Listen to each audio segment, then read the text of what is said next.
इकाई 5 सूक्ष्म जीवों का सामान्य परिचय एवं वर्गीकरण। देखिए, अपने जीवन में हम बहुत से जीवों को देखते रहते हैं। जीव का मतलब जंतु और पौधे दोनों से है। इसमें आप जुआ, पिस्सू, दीमक जैसे सूक्ष्म जीव को देखते हैं, चींटी। वहीं आपने विशाल जीव हाथी को देखा होगा, किताबों में व्हेल के बारे में पढ़ा होगा, चिड़ियाघर गए होंगे तो जिराफ को देखा होगा, अजगर भी देखा होगा, नहीं तो उसके बारे में सुना होगा, मगरमच्छ को सुना होगा, ऊंट को देखा होगा, विशाल जीव। तो आप जो है बहुत से बड़े जीवों को भी देखे हैं, सूक्ष्म जीव। लेकिन कुछ जीव इतने सूक्ष्म होते हैं उन्हें हम नग्न आंखों से देख नहीं सकते। अब देखिए, इस वक्त कोरोना वायरस के बारे में आप सुन रहे होंगे कि हाथ को बार बार धोइए, सैनिटाइज कीजिए। क्यों? दिखाई नहीं देता, ये सूक्ष्म जीव में आता है। इनको हम नग्न आंखों से देख नहीं सकते। इनका हमारे जीवन में और पृथ्वी के परितंत्र में बहुत ज्यादा प्रभाव है। तो ऐसे जीव जिन्हें हम सामान्य रूप से नग्न आंखों से नहीं देख सकते हैं, सूक्ष्म जीव कहलाते हैं। इनमें से जीवों को देखने के लिए कुछ के लिए संयुक्त सूक्ष्मदर्शी, कुछ को इलेक्ट्रॉनिक सूक्ष्मदर्शी की जरूरत पड़ती है। अब सूक्ष्म जीवों के बारे में हम आपको बता दें कि इसमें एक तो आते हैं जीवाणु, दूसरे हैं आपके विषाणु, ये सजीव और निर्जीव के दोनों लक्षण पाए जाते हैं इसमें।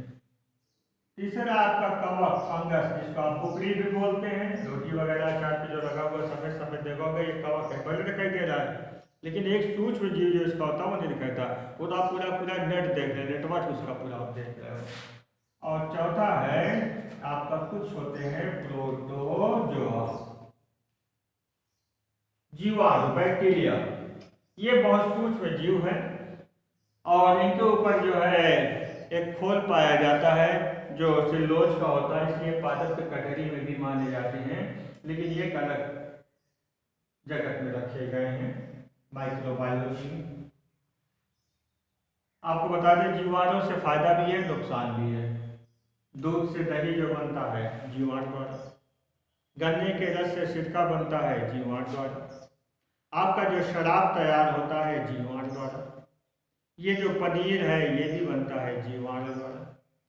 आप चाय पीते हो, चाय की पत्ती को जब अपघटित कराते हैं, उसके अंदर जो स्वाद आता है ये बैक्टीरिया है, जीवाणु द्वारा। ऐसे ही तंबाकू का जो अपघटन कराया जाता है, जो तंबाकू खाने के इस्तेमाल किया जाता है, तंबाकू की पत्ती को एक सड़ाया जाता है, जीवाणु द्वारा।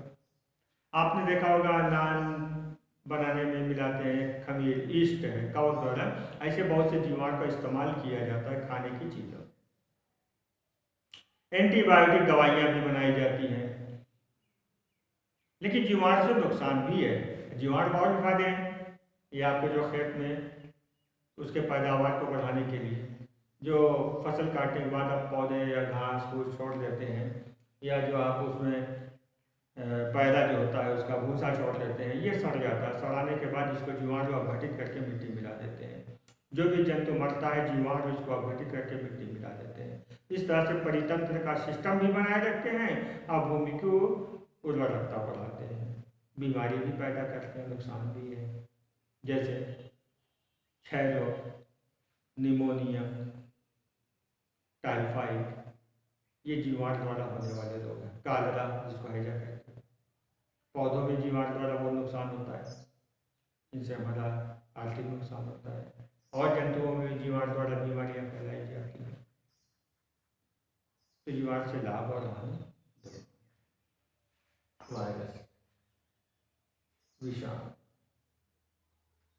ये सजीव के भी लक्षण पाए जाते हैं, निर्जीव के भी। जब ये जंतु कोशिका में होते हैं, अपनी जैसी संरचना बनाते हैं, इनका सजीव है।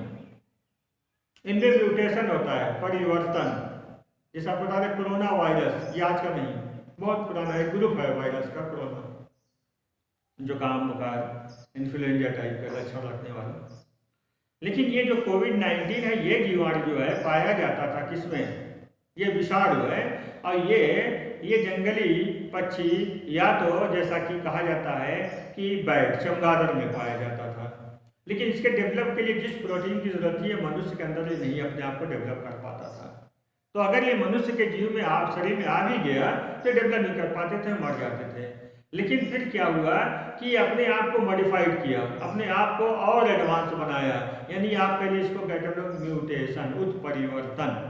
ये अपने आप को इस तरह उत्परिवर्तित कर लिया कि अब मनुष्य के शरीर में भी डेवलप कर सकता है। और यही कोविड-19 कोरोना वायरस 2019 वाला कहलाया। कोरोना पहले का है, वो कोरोना जो आपको सामान्य रूप से सर्दी जुकाम बुखार होता है, दवा लीजिए डॉक्टर से।